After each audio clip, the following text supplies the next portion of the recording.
Hello students, आधार study में आप लोगों का हार्दिक स्वागत है। स्टूडेंट्स, हमने जो लैब असिस्टेंट के लिए क्लासें हैं, फिजिक्स की क्लासें लगा रखी है, लगातार आप लोगों को क्लास मिल रही होगी। स्टूडेंट्स, मैं कोशिश करता हूँ कि रोज़ क्लास लूँ। वो कभी कभी कुछ काम हो जाता है या जैसे लाइट की प्रॉब्लम रहती है तो क्लास नहीं हो पाती है, लेकिन फिर भी मैं पूरी कोशिश करता हूँ कि रोज़ आप लोगों को एक क्लास प्रोवाइड कराऊँ। तो उसी श्रृंखला में आज की क्लास अपन लेके आए।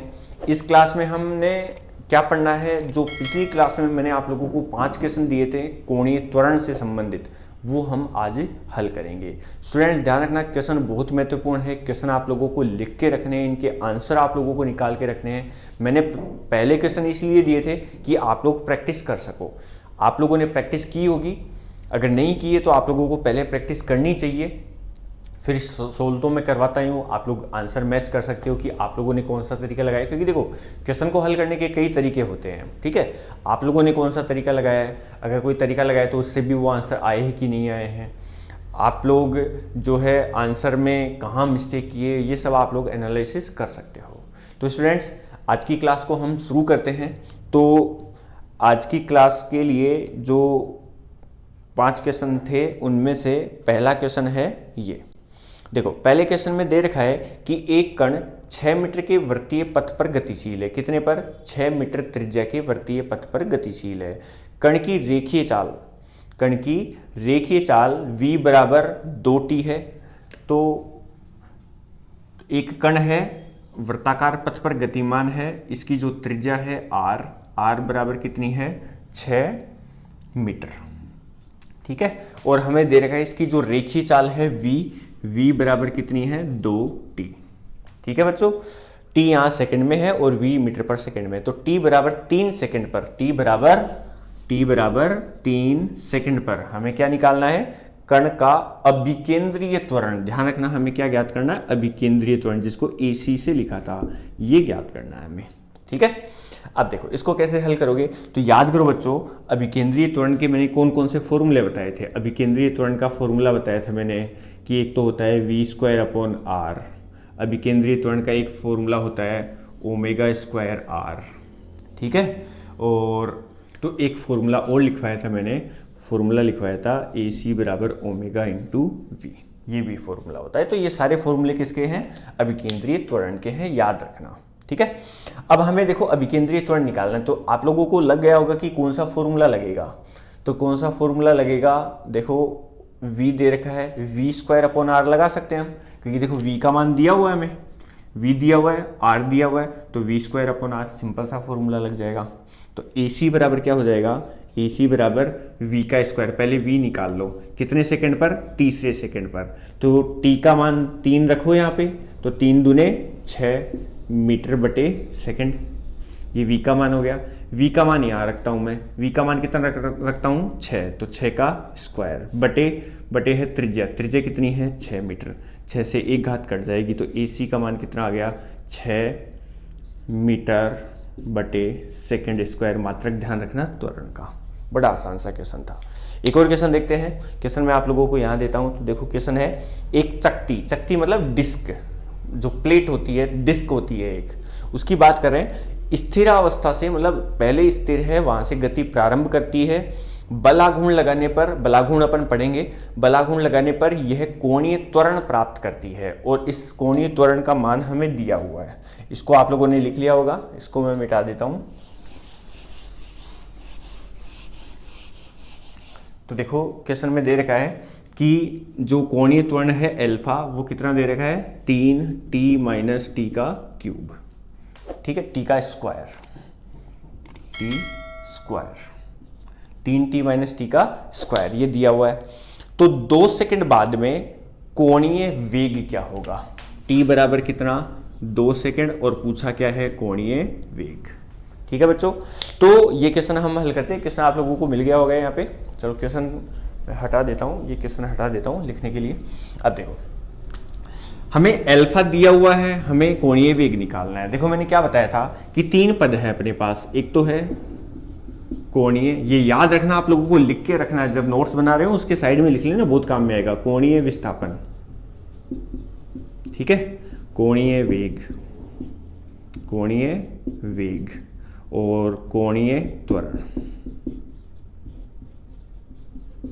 याद रखना जो मैं समझा रहा हूं कि अगर मान लो आप लोगों को कोणीय विस्थापन दिया हुआ है, कोणीय विस्थापन से कोणीय वेग निकालना है, कोणीय विस्थापन से क्या ज्ञात करना है, कोणीय वेग, तो आप लोग क्या करोगे, अवकलन करोगे।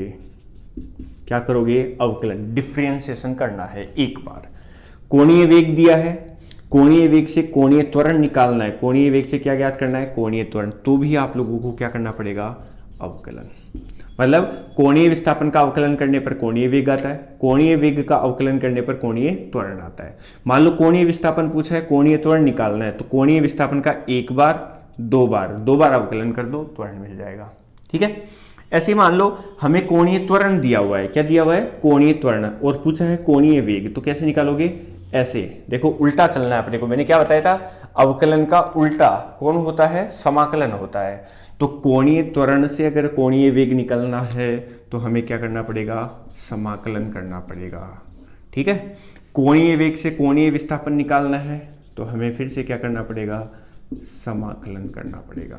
ठीक है, तो ये आप लोग लिख के रखना, बहुत काम में आने वाला है। अब देखो हमें क्या निकालना है, हमें अल्फा यानी कोणीय त्वरण दिया हुआ है, ओमेगा निकालना है यानी कोणीय वेग निकालना है। कोणीय त्वरण से कोणीय वेग ऐसे चलेंगे, यानी समाकलन करना पड़ेगा किसका, कोणीय त्वरण का। समाकलन करने पर क्या मिलेगा, हमें कोणीय वेग मिलेगा। तो कोणीय वेग ओमेगा बराबर समाकलन करना पड़ेगा कोणीय त्वरण का, कोणीय त्वरण का समाकलन करने पर कोणीय वेग आएगा। ठीक है, समय के साथ समाकलन कर देते हैं इसका। ठीक है, तो देखो ओमेगा बराबर समाकलन, अल्फा का मान कितना दे रखा है, 3t minus T square dt बता रहे हैं कि समय के साथ इसका समाकलन कर रहे हैं। ओमेगा बराबर, देखो क्या बताया था समाकलन में, एक घात है यहाँ पर t की, तो 3 ऐसे कैसे, t की घात कितनी है, 1। समाकलन में क्या करते हैं, घात में 1 जोड़ते हैं। समाकलन अवकलन मैंने समझा दिया था, जितना काम आएगा उतना समझा दिया था। दूसरी क्लास देखना आप लोगों को अगर नहीं पता है तो 3 ऐसे कैसे, t की घात कितनी है, 1, इसमें 1 और जोड़ना है तो 2 घात हो गई, और बटे में ये वाली घात 2 लिख देंगे, माइनस टी की घात कितनी है, 2 है, 2 में 1 और जोड़ो 3, और बटे में 3 लिख दो, बस इतना सा समाकलन है। ठीक है, ओमेगा आ गया, ओमेगा के लिए मान आ गया। अब हमें समय दे रखा कि ओमेगा कितने समय पर निकालना है, 2 सेकेंड पर। तो ओमेगा निकालना है हमें कितने समय पर, 2 सेकेंड पर, तो टी का मान 2 रख देंगे, तो 3 × 2 का स्क्वायर बटे 2 माइनस 2 की घात 3 बटे 3, तो बताओ कितना हो जाएगा, 2 का स्क्वायर कितना हुआ, 2 का स्क्वायर कितना हुआ, 4, 4 तिये 12 बटे 2 माइनस 2 की घात 3 कितना हुआ, 8 बटे 3, ये कटेगा बच्चों कितनी बार, 6 बार। अब इसको आप लोग हल कर लो लघुत्तम लेके, तो 36 18, 18 में से 8 गया तो 10 बटे 3, ये इसका आंसर आ जाएगा ओमेगा, किस में आएगा, रेडियन बटे सेकेंड में। ठीक है, तो ये वाला पार्ट जो है, जो मैंने यहाँ पे बताया, आप लोगों को इसको लिख के रखना है, बहुत काम में आएगा। ठीक है ना, चलो नेक्स्ट क्वेश्चन देखते हैं। तो पहले इसमें इसको मिटा देता हूँ, फिर आप लोग लिखना चाहो तो लिख लेना, पोज करके लिख लेना इसको। तो मैं इसको मिटा देता हूँ, अगला क्वेश्चन करते हैं हम।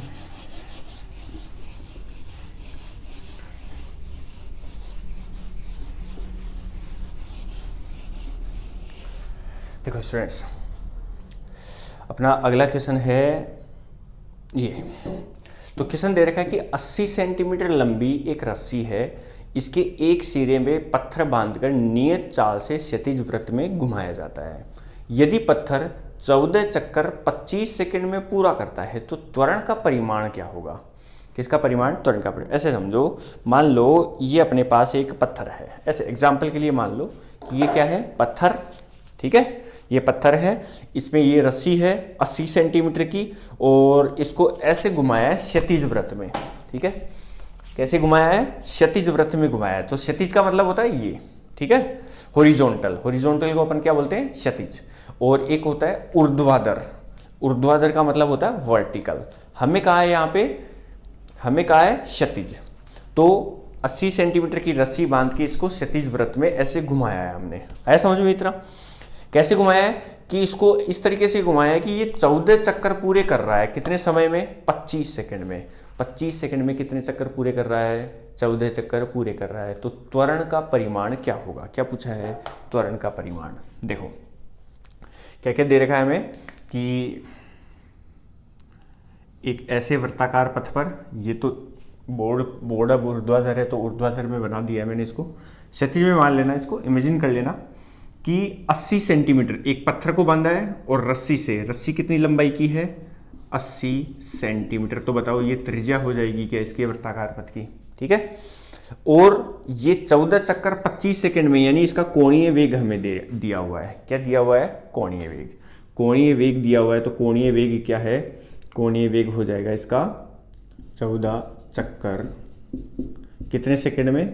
प्रति 25 सेकंड में। ये दिया हुआ है 14/25 चक्कर बटे सेकंड, ये हमें दिया हुआ है ओमेगा।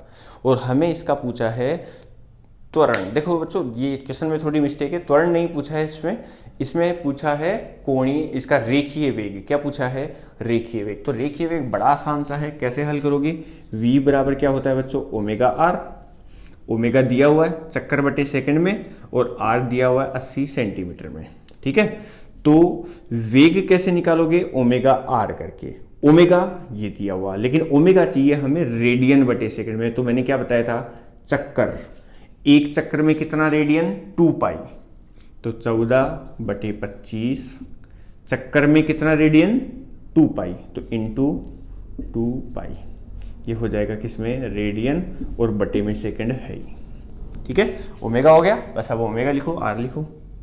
ओमेगा तो कितना होगा? 14 इंटू 2 28 पाई बटे 25 इंटू आर। आर कितना है? 80 सेंटीमीटर। मीटर में बदलो, 80 सेंटीमीटर को मीटर में कैसे बदलोगे? 100 का भाग लगेगा। 100 का भाग लगेगा तो ये कितना हो जाएगा? 0.8 हो जाएगा। ठीक है, इसको आप लोग हल कर लेना, v का मान हो जाएगा। ठीक है, तो एक क्वेश्चन ये हो गया। नेक्स्ट क्वेश्चन देखते हैं। अगला क्वेश्चन आप लोग लिखना चाहो तो इसको लिख लेना, इसको आगे हल कर लेना आप लोग। ठीक है, तो नेक्स्ट क्वेश्चन देखो क्या है। नेक्स्ट क्वेश्चन है ये। नेक्स्ट क्वेश्चन है कि एक कण 2 मीटर त्रिज्या के वृत्तीय पथ पर गतिशील है। एक कण जो है गति कर रहा है वृत्ताकार पथ पर, कितनी त्रिज्या के? 2 मीटर त्रिज्या के। ये मान लो एक वृत्ताकार पथ है जिसमें एक कण है, गति कर रहा है। इसकी त्रिज्या कितनी दे रखी है? 2 मीटर दी हुई है, 2 मीटर। इसकी v मतलब चाल दे रखी है, v बराबर 2t² है। तो t बराबर 2 सेकंड पर इसके त्वरण का परिमाण क्या होगा? किसका परिमाण पूछा है? त्वरण का परिमाण पूछा है हमें। ठीक है, तो देखो कैसे ज्ञात करना है अपने को। r दे दिया, v दिया हुआ है 2t², और हमें पूछा है इसके त्वरण का परिमाण। a का मान पूछा है, a का मान कितना होगा? चलो a का मान पूछा है, त्वरण ही लिखा है। यहाँ पर कोणीय त्वरण पूछता तो वो भी हम निकाल लेते, इसको भी हम हल कर लेंगे। तो देखो मैंने क्या बताया कि वेग से त्वरण कैसे निकलेगा। अभी जो यहाँ पर लिखवाया था, वेग से अगर त्वरण निकालना है तो वेग का अवकलन करना पड़ेगा। वेग का अवकलन करने पर क्या मिलता है? हमें त्वरण मिलता है।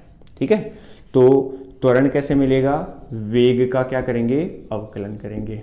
या आप लोग अगर कोणीय त्वरण निकालना चाहते हो तो कोणीय वेग का अवकलन कर दो, सेम वही बात है। ठीक है, तो आप लोग चाहे तो v को पहले ओमेगा में बदलो फिर अल्फा निकाल लो, या फिर पहले v को हल कर लो फिर अपन अल्फा निकाल लेंगे। तो पहले मैं इसी को हल कर लेता हूँ। देखो d/dt, v का मान कितना? 2t², 2t²। अवकलन कैसे करते हैं बच्चों? बता दिया था मैंने। अवकलन, अभी समाकलन किया था उधर, अभी अवकलन। अवकलन में क्या करते हैं? घात को 2 के गुणा में लेके जाते हैं, आगे लेके जाएंगे। तो 2 को 2 के गुणा में लेके गया तो 4, घात में से 1 कम कर देंगे, t की घात 1 कम कर देंगे तो 1 बच जाएगी। 2 घात है, 1 बच जाएगी यहाँ पे। तो a बराबर कितना आ गया? 4t। तो बताओ 4 इंटू हमें कितने समय पर? t बराबर 2 सेकंड पर पूछा है। t बराबर 2 सेकंड, तो t का मान कितना रखूं? 2 सेकंड रख लूं। तो a बराबर कितना हो जाएगा? 8 मीटर बटे सेकंड स्क्वायर। ये a का मान आ गया जो हमें पूछा था। अगर अल्फा पूछा होता तो अल्फा कैसे निकालते आप लोग? अल्फा बराबर क्या होता है? देखो मैंने क्या बताया था, ए बराबर एल्फा आर होता है। ए बराबर क्या होता है? Alpha are. तो एल्फा बराबर क्या हो जाएगा? ए अपॉन आर। ए का मान कितना बच्चों? ए का मान है 8 और आर का मान कितना है? 2। तो एल्फा कितना हो गया? एल्फा हो गया 4 रेडियन बटे सेकेंड स्क्वायर। ठीक है, ये क्वेश्चन हल हो गया। बहुत आसान से क्वेश्चन है। क्वेश्चन आप लोगों को लैब असिस्टेंट में ऐसे ही क्वेश्चन देखने को मिलेंगे। क्वेश्चन बहुत इजी होते हैं, दिखने में टफ लगते हैं अपने को, लेकिन क्वेश्चन बहुत इजी है। आप लोग इसको लिखना चाहो तो लिख सकते हो। ठीक है, पॉज करके लिख लेना। अपन अगले क्वेश्चन पे चलते हैं।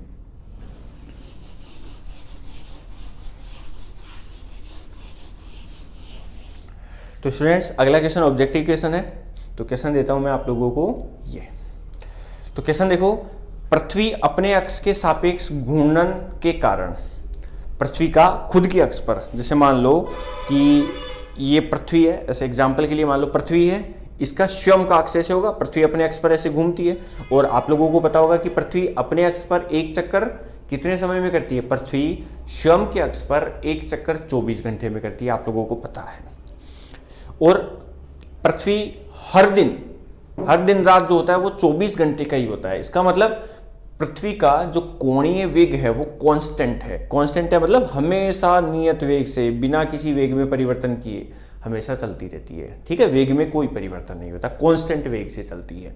ठीक है, तो इसका मतलब अब हमें पूछा है कि भूमध्य रेखा पर पृथ्वी का रेखीय वेग अन्य स्थानों से अधिक होता है। मतलब 4 ऑप्शन दे रखे हैं, इसमें से कौन सा सही होगा? तो ध्यान से सुनना।